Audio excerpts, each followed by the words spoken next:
Remember that time Pepsi caused a riot in the Philippines that unalived 5 people? 'Cause I do.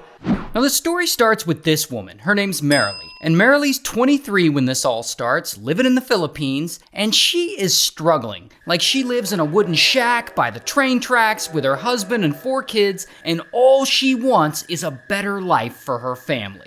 And one day in 1992, that better life is suddenly within reach. Because Pepsi, the soda company, has started this contest where one person in the Philippines will have the opportunity to win 1,000,000 pesos, which is a life-changing amount of money in the Philippines during this time. Now the contest is called Number Fever, and you buy a Pepsi and you hope that the winning number is under the bottle cap. And so they run these commercials all over the country to get the word out so that everyone there will start buying Pepsi. And it works. They do start buying it. In fact, the company's sales skyrocket by almost 40%. So they're making tons of money off this. Now, Marilee, like I said, she's going through hard times. She's unemployed, her family's money is running real low.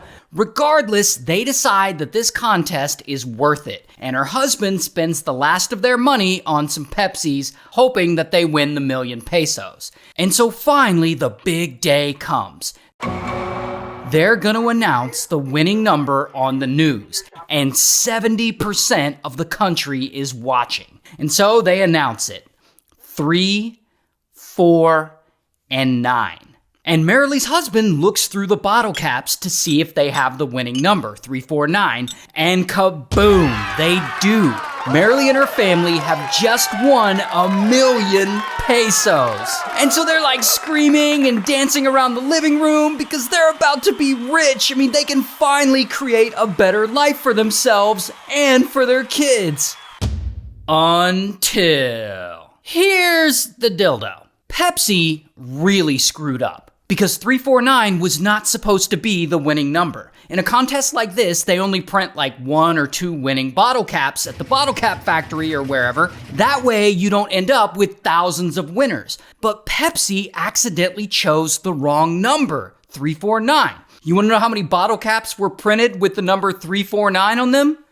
Hundreds of thousands. So there are hundreds of thousands of winning bottle caps in circulation. And this is when shit gets crazy. Because about 486,000 people in the Philippines now all think that they've won 1,000,000 pesos. And if Pepsi had to pay all those people out, that would be about 486 billion pesos, or about 19 billion US dollars. Which, in 1992, I don't think Pepsi had $19 billion to give out.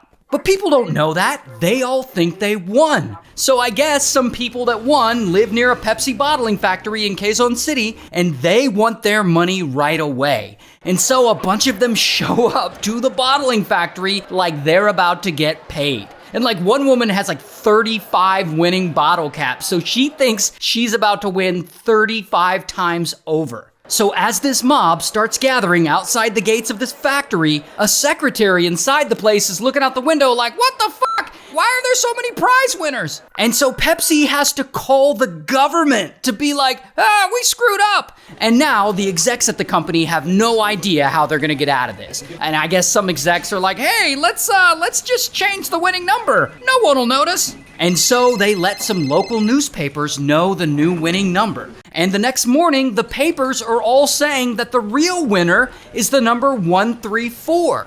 And this just makes things infinitely worse. It makes things more confusing, and it pisses off all the other 349 winners because they feel like they got screwed over, and they did. And so even more 349 winners start showing up to the Pepsi factory demanding to be paid. And so Pepsi has to start taking security measures by like locking up the gates, and then they get policemen and military as security guards because these people are now on the edge of getting violent. And so by mid-morning, this crowd keeps getting more and more rowdy. And some of them are starting to throw rocks at the factory building. And no one is leaving. Even as night falls, people are still there outside, waiting, upset that they didn't get their prize money. Meanwhile, Pepsi executives are still panicking. They know a lot of people have this winning 349 number, and they know that they can't pay everyone out. But they have to do something because people are about to riot.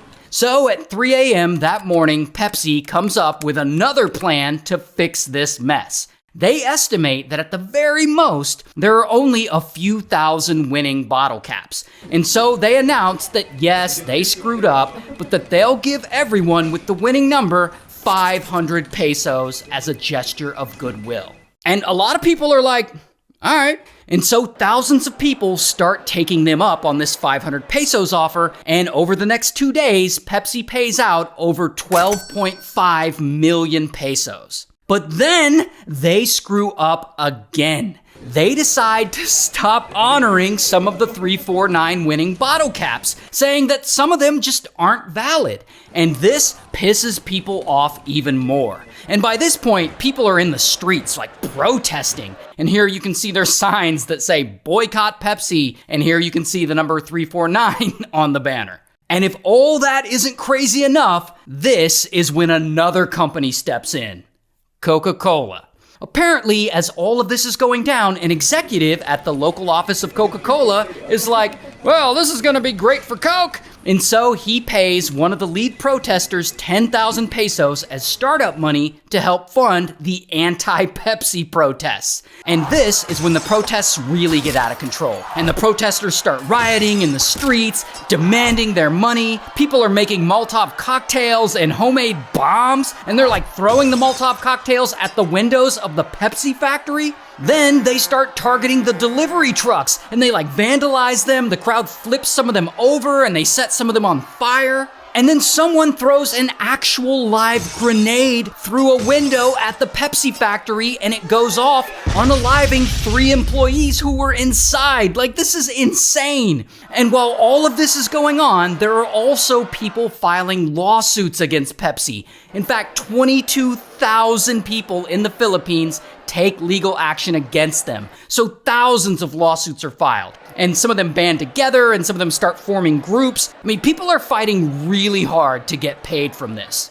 And so Marilee and her husband, they join one of these groups. And they also start joining rallies and like protests. And so all of these protests and all these legal battles, they go on for about 2 years. And eventually, all the anger dies out, and the protests, they fade away, as Pepsi isn't really gonna budge much. And at the end of it all, Marilee finally gives up. And she just doesn't have the energy for this, and her husband had recently passed away from a heart attack, and so she's left to support her family all by herself. And so she moves on, and sadly, she never sees a single peso from Pepsi. And in 2006, the Philippine Supreme Court ultimately rules that Pepsi is actually not at fault for this and is not liable for damages.